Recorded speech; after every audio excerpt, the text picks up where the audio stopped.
បន្តសាច់រឿងរបស់យើងនៅពេលដែលខ្ញុំយងញញឹមហើយនិយាយថាគាត់យកច្បាស់ហើយមើលទៅដូចជាពួកគេយល់ច្រឡំគ្នាទេគាត់ក៏ងើបមុខឡើងហើយសើចយ៉ាងខ្លាំងហើយពួកអ្នកសុំទានទាំងនោះក៏សើចតាមគាត់ដែរស្រាប់តែមួយវិនាទីបន្ទាប់តួឯកយើងក៏ស្ទុះទៅចាប់ក្របួយកអាវបរិសចំណាននោះគាត់ក៏យកមុខគាត់ទៅចិត្តបរិសចំណាននោះហើយព្រមានថាប្រសិនបើជួបលើកក្រោយទៀតពេលគាត់សួរអ្វីត្រូវតែឆ្លើយឲ្យច្បាស់បើមិនចង់ស្លាប់នោះទេគ្រាន់តែឮបែបនេះបរិសចំណានប្រែជាភ័យស្លេកភ្លាមពួកអ្នកសុំទានក៏ស្ទុះក្រោបឈរឡើងរួចនាំគ្នារត់បាត់ជើងសព្រាតទិដ្ឋភាពនៅជួរភ្នំត្រូវបានគ្របដណ្ដប់ដោយអាប់ខណៈពេលដែលមេបកហោសានកំពុងសម្លឹងមើលទៅមេតាបង្អួចដោយញញឹមលោកតាប្រធានបកបានងាកក្រោយពេលមានគេហៅពេលងាកចេញពីបង្អួចគាត់ឃើញអ៊ុនណាមដើរចូលមកទៀមទ្វារបន្ទប់បានបើកឡើងអ៊ុនណាមសម្លឹងមើលទៅលោកតាប្រធានហើយរាយការណ៍ថាមិនមានរឿងអ្វីពិសេសទេគ្រាន់តែមានក្មេងម្នាក់ទទូចសុំជួបគាត់លោកប្រធានមានការភ្ញាក់ផ្អើលយ៉ាងខ្លាំងក៏ដើរទៅជិតជំនួយការរបស់ខ្លួនហើយសួរបញ្ជាក់ម្ដងទៀតថាតើពិតជាមានក្មេងមកចង់ជួបគាត់មែនទេចុងយងបានលើកដៃសំពះគោរពយ៉ាងសមរម្យគាត់ញញឹមរួចក៏ស្វាគមន៍លោកប្រធានសាលាព្រមទាំងណែនាំខ្លួននិងបង្ហាញពីបំណងចង់ចូលរួមជាមួយនឹងបកហោសានលោកប្រធានសម្លឹងមើលទៅក្មេងប្រុសនោះយ៉ាងយកចិត្តទុកដាក់ហើយនិយាយរអូតាមថាគេពិតជាចង់ចូលទៅបកហោសានមែនទេគាត់ងាកទៅសួរជំនួយការរបស់គាត់ថាតើបានប្រាប់ក្មេងនេះទេថាសាលាមិនទទួលសិស្សថ្មីទេអ៊ុនណាមតបវិញថាគាត់បានបញ្យល់ហាមឃាត់ហើយប៉ុន្តែក្មេងនេះនៅតែទទូចសុំចង់ជួបឲ្យទាល់តែបានបរិសទាំងពីរក៏ងាកមកមើលតួឯករបស់យើងវិញដែលកំពុងឈរញញឹមនៅលើកដៃសំពះយ៉ាងគួរសមឲ្យគួរឲ្យស្រឡាញ់ផងដែរទោះបីជាខាងក្រៅញញឹមស្រស់យ៉ាងណាក្តីតាមពិតក្មេងប្រុសនេះកំពុងតែក្តៅក្រហាយក្នុងចិត្តយ៉ាងខ្លាំងដើម្បីដឹងពីមូលហេតុយើងត្រូវត្រឡប់ទៅមើលហេតុការណ៍មុននេះបន្តិចសំឡេងឈើច្រត់ប៉ះដីជុំយងដែលកំពុងតែផ្អែកនៅលើឈើច្រត់បានរអូទាំងថាទីបំផុតគាត់បានមកដល់ហើយនៅពីមុខគាត់គឺជាកម្មចន្ទាឡើងទៅកាន់ភ្នំហោសានគាត់ធ្វើមុខជូរដោយគិតថាផ្លូវគាត់ផ្លូវកាត់ដែលពួកអ្នកសុំទានបានប្រាប់នោះមិនបានជួយអីសោះប៉ុន្តែយ៉ាងហោចណាស់ទីបំផុតគាត់បានមកដល់ទីនេះដោយខ្លួនឯងគាត់បានងើបឈរឡើងវិញហើយសម្រេចចិត្តឡើងទៅដល់កំពូលភ្នំគាត់បោះជំហានឡើងទៅតាមកាន់ចន្ទាដែលក៏គិតក៏កោយ៉ាងលំបាកតួឯកយើងដកដង្ហើមប្រញាប់ប៉ុន្តែគាត់បញ្ញាចិត្តថាត្រូវតែឡើងឲ្យដល់ទោះនៅក្នុងតម្លៃណាក៏ដោយគាត់តោងផ្ទាំងថ្មយ៉ាងជាប់ដោយមានកាន់ឈើច្រត់ផងដែរខណៈដែលថ្មខ្លះរបេះរបះចុះមកក្រោមទោះមានឧបសគ្គយ៉ាងណាក៏ដោយក៏គាត់នៅតែបន្តឡើងគាត់សម្លឹងមើលចុះក្រោមទាំងព្រឺសម្បល់ដោយគិតថាគ្មានអ្វីដែលមិនអាចទៅរួចទេបើមានឆន្ទៈគាត់ក្តាប់ឈើច្រត់យ៉ាងណែនហើយតោងឡើងលើផ្ទាំងថ្មដែលមិនទាប់នោះទីបំផុតគាត់ក៏បានឡើងផុតផ្ទាំងថ្មហើយសម្លឹងមើលទៅលើតួឯកយើងមានអារម្មណ៍ខកចិត្តយ៉ាងខ្លាំងពេលឃើញស្លាកឈ្មោះធ្វើអំពីឈើរបស់សាលាបានបាត់ទៅហើយគាត់ចាប់ទាញសក់ខ្លួនឯងនឹកឃើញដល់អតីតកាលដែលគាត់ជាសិស្សច្បងធ្លាប់ជូតសម្អាតវាជារៀងរាល់ព្រឹកហើយឆ្ងល់ថាតើវារលាយបាត់ទៅណានៅមុខខ្លោងទ្វារសាលាគាត់បានលាន់មាត់ឡើងថារឿងនេះអាចធ្វើដោយមនុស្សឆ្កួតបានស្រាប់តែទ្វារក៏បើកឡើងបរិសម្នាក់សួរថាមានអ្នកណាមកតួឯកយើងសម្លឹងមើលទៅគាត់ចំណែកឯបរិសនោះវិញក៏ភ្ញាក់ផ្អើលពេលឃើញក្មេងនៅទីនេះបរិសនោះសួរថាហេតុអ្វីបានជាឯងមកម្នាក់ឯងហើយឡើងភ្នំនេះរួចដោយរបៀបណាខ្ញុំយងសម្លឹងមើលទៅដោយបើកភ្នែកធំហើយប្រាប់ថាគាត់ចង់សួររឿងមួយគាត់សួរទៅកាន់បរិសម្នាក់នោះថាតើគាត់ជាសិស្សច្បងរបស់បកហោសានមែនទេពេលទទួលដំណឹងថាមែនតួឯកយើងក៏ញញឹមបិទមាត់មិនចិត្តព្រោះមានន័យថាសាលានេះនៅមិនទាន់រលាយបាត់ទាំងស្រុងនោះទេគាត់មានអារម្មណ៍រំភើបពេលត្រូវបានគេអញ្ជើញឲ្យចូលទៅខាងក្នុងពេលនោះគេបានប្រាប់គាត់ថាសាលាមិនទទួលជនចម្លែកទេប៉ុន្តែដោយសារតែក្មេងប្រុសនេះមិនអាចចុះពីភ្នំវិញបានភ្លាមហើយវាមិនសមទេដែលទុកឲ្យអ្នកដែលឡើងមកដល់ភ្នំហោសានឲ្យដេកនៅខាងក្រៅនោះអ៊ុនណាមក៏បកដៃហៅឲ្យចូលព្រោះពេលយប់អាកាសធាតុនៅទីនេះត្រជាក់ណាស់ភ្ជុងយងហាមាត់ទាំងភ្ញាក់ផ្អើលពេលដើរទៅដល់ទីលានបឹកហាត់គាត់ងឿឆ្ងល់ថាតើហេតុអ្វីបានជាដីទីលានខូចខាតអស់និងកម្រាលត្បូងពណ៌ខៀវបាត់ទៅណាអស់សិស្សច្បងដែលក៏សម្គាល់ឃើញទឹកមុខរបស់គាត់ក៏សួរថាតើមានរឿងអ្វីទោះឯយើងញញឹមដាក់ម្ចាស់ផ្ទះដ៏រាក់ទាក់ដោយគិតក្នុងចិត្តថាត្រូវតែរក្សាភាពស្ងប់ស្ងាត់គាត់ទាយដឹងថាដោយសារតែសាលាត្រូវការលុយទៅពួកគេលក់កម្រាលត្បូងទាំងអស់នោះចោលទាំងអស់ទៅគាត់ក៏ពោលសរសើរលេងសើចថានៅទីនេះមានទេសភាពល្អណាស់ញើសហូរស្រក់ចុះពីលើផ្ទៃមុខរបស់តួឯកគាត់សួររកមើលអគារវិមានមាសដ៏ស្រស់ស្អាតហើយចង្អុលទៅទីតាំងដែលវាធ្លាប់នៅគាត់សួរថាហេតុអ្វីបានជាកន្លែងនេះមើលទៅទទេស្អាតម្ល៉េះតើពីមុនមកពិតជាគ្មានអ្វីនៅទីនេះមែនទេអ៊ុនណាមសម្លឹងមើលទៅមុខហើយប្រាប់ថាពីមុនពិតជាមានវិមាននៅទីនេះមែនតួឯកគិតក្នុងចិត្តថាគាត់ដឹងហើយតើវាបាត់ទៅណាទៅអ៊ុនណាមលូកដៃស្ទាបចង្កាហើយនិយាយថាភ្ញៀវតូចនេះនៅក្មេងពេកមិនស័ក្តិសមនឹងការស្ដាប់រឿងនេះទេគាត់ពេកមកប្រាប់ថាគាត់ខ្មាស់ អៀនណាស់ដែលត្រូវរំលឹកដល់រឿងនេះហើយពោលទាំងសោកសៅថាអ្វីដែលបាត់បង់ទៅហើយមិនអាចត្រឡប់មកវិញបានទេពេលឮក្មេងប្រុសនេះរអ៊ូអូនណាមក៏សួរថានិយាយអីតែតួឯកយើងបានគ្រវីដៃប្រាប់ថាគ្មានអ្វីទេបុរសសិស្សច្បងដាក់ដៃនៅលើខាងក្រោយហើយប្រាប់ឲ្យក្មេងប្រុសដើរតាមគាត់ព្រោះមានរឿងខ្លះត្រូវធ្វើតួឯកគិតក្នុងចិត្តថា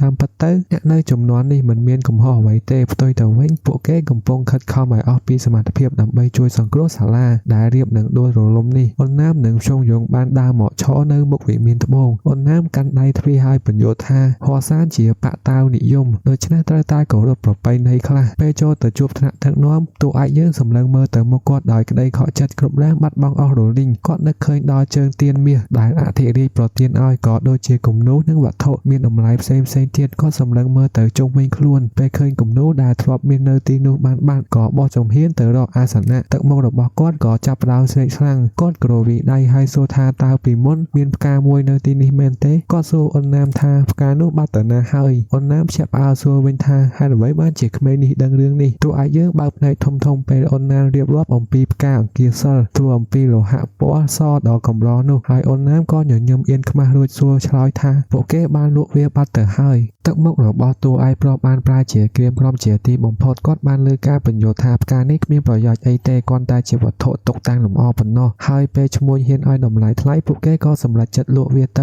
គ្រាន់តែឮពាក្យបែបនេះភ្យងយងដួលលុតជង្គង់ផ្លត់ដីតែម្ដងគាត់នឹកដល់អតីតកាលហើយរអ៊ូថាបហោសានរលាយមែនតែនហើយផ្កាអង្គាសិលពណ៌សនេះជាវត្ថុស័ក្តិសិទ្ធិតំណាងឲ្យបហោសានទាំងមូលវាមិនមែនគ្រាន់តែជាមាសឬប្រាក់ទេតែវាជាវត្ថុដែលមានតម្លៃកាត់ថ្លៃមិនបានដែលពួកគេហ៊ានយកទៅលក់បាត់ទៅអូនណាមស្ទុះទៅមើលក្មេងប្រុសដែលកំពុងដួលសន្លប់ស្មារតីនោះហើយសួរថាមិនអីទេដឹងយុវជនយើងក៏យកដៃច្រត់និងកម្រាលឥតរួចឲ្យក្បាលសំពះសុំឲ្យគេអនុញ្ញាតឲ្យគាត់បានចូលជួបជាមួយនឹងប្រធានបកគាត់បានអង្វរយ៉ាងទទូចថាគាត់ពិតជាចង់ចូលរៀនសាលាហោសាននេះមែនតែនត្រឡប់មកបច្ចុប្បន្នភាពវិញតួឯកយើងកំពុងឈរនៅចំពោះមុខលោកប្រធានបកលោកប្រធានបកបានសួរថាតើគេស្គាល់អំពីបកហោសានច្បាស់ដល់កម្រិតណាតួឯកយើងសម្លឹងមើលទៅលោកប្រធានបកដោយក្តីជឿជាក់គាត់ដឹងថាលោកប្រធានបកប្រកាសជាមិនងាយទទួលយកអ្នកចំណូលថ្មីទេតែគាត់មានផែនការត្រៀមទុករួចជាស្រេចយុវជនយើងញញឹមយ៉ាងមានល្បិចគាត់បានប្រឌិតសាច់រឿងមួយអំពីវីរបុរសចំនួនមុនគឺរូបគាត់ផ្ទាល់តែម្ដងដែលបានស្លាប់កាលពីសង្គ្រាមដោយកុហកថាវីរបុរសនោះបានធ្លាក់ពីលើភ្នំហើយមានអ្នកកាប់អស់ម្នាក់បានជួយសង្គ្រោះដើម្បីតបស្នងសងគុណវីរបុរសនោះក៏បានបង្រៀនក្បាច់គុណហោសានដល់អ្នកកាប់អស់ហើយរូបគាត់ផ្ទាល់នេះគឺជាចៅប្រុសរបស់អ្នកកាប់អស់នោះឯងតួឯកយើងញញឹមយ៉ាងពេញចិត្តនិងមានល្បិចក្នុងខ្លួនគាត់គិតគូរអំពីឋានៈនុក្រមនៅក្នុងបកបើមានអ្នកកាប់អស់នោះជាជីតារបស់គាត់នោះគាត់នឹងមានឋានៈស្មើនឹងលោកតាប្រធានបកនេះបាត់ទៅហើយនេះពិតជាផែនការដ៏ឆ្លាតវៃមែនប៉ុន្តែវាមិនងាយស្រួលទេដែលគេព្រមចាត់ថ្នាក់ក្មេងប្រុសម្នាក់នេះឲ្យមានឋានៈធំដល់ថ្នាក់នេះគាត់ពេកមកបន្តិចបារម្ភថាលោកប្រធានបកអាចនឹងបដិសេធឬសូដេញដោលបន្ថែមទៀតអំពីមូលហេតុនៃការសុំចូលរៀនយ៉ាងណាមិញលោកប្រធានបកបានដល់ដង្ហើមធំរួចសម្រេចចិត្តទទួលយកគាត់ធ្វើជាកូនសិស្សតួឯកយើងបើកភ្នែកធ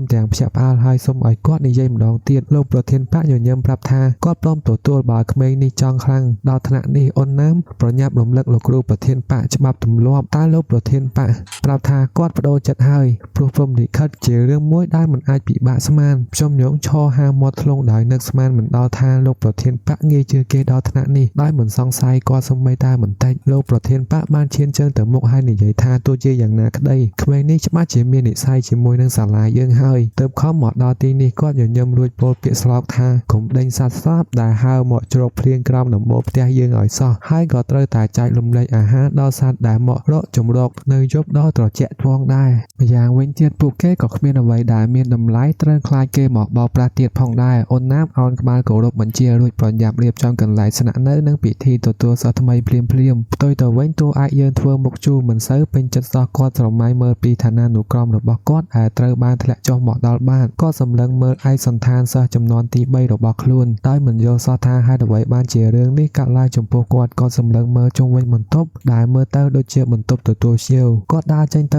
តាមច្រករបៀងដោយគិតថាចំនួនមុនគេមិនមានការបែងចែកបន្ទប់ស្នាក់នៅរញ៉េរញ៉ៃបែបនេះទេគាត់បិទបន្ទប់វិញហើយគិតថាទោះជាយ៉ាងណាក៏ដោយក៏ត្រូវតែមានអ្នកណាម្នាក់រស់នៅទីនេះដែរស្រាប់តែខ្ញុំយងឈប់ងក់ពេលមានគេស្រែកសួរថាគាត់ជានរណាគាត់ងាកទៅមើលក៏ឃើញសិស្សច្បងម្នាក់កំពុងឈរសួរថាគាត់ជានរណាដែលហ៊ានចូលលួចក្នុងបន្ទប់អ្នកដទៃហើយចោទគាត់ថាជាចោរទៀតផងមួយរំពេចនោះសិស្សច្បងផ្សេងទៀតក៏ បានចាប់ផ្ដើមប្រមូលផ្ដុំគ្នាតាមច្រករបៀងហើយសួរថាមានរឿងអ្វីសិស្សច្បងនោះប្រាប់ថាក្មេងតូចនេះកំពុងដើរលបចូលបន្ទប់គាត់ស្រាប់តែពេលនោះលោកគ្រូអ្នកមើលការខុសត្រូវក៏ដើរមកដល់ហើយស្ដីបន្ទោសថាការវឹកហាត់នឹងមិនទាន់ចប់ផងនាំគ្នាមកបង្កើតរឿងររែងញញៃបាត់ទៅហើយពួកសិស្សនាំគ្នាអោនក្បាលសុំទោសលោកគ្រូទីបំផុតលោកគ្រូក៏សម្លឹងមើលតួឯកយើងហើយសួរថាតើជានរណារួចតួឯកយើងក៏បានណែនាំខ្លួនលោកគ្រូងក់ក្បាលរួចប្រាប់ថាគេប្រកាសជាសិស្សថ្មីនៅផ្ទះផ្កាអង្គាសិលលោកគ្រូប្រាប់ថាយប់ជ្រៅហើយគួរតែត្រូវសម្រាកទៅព្រមទាំងរំលឹកថាកុំភ្លេចមកចូលរួមការវឹកហាត់នៅថ្ងៃស្អែកឲ្យសោះ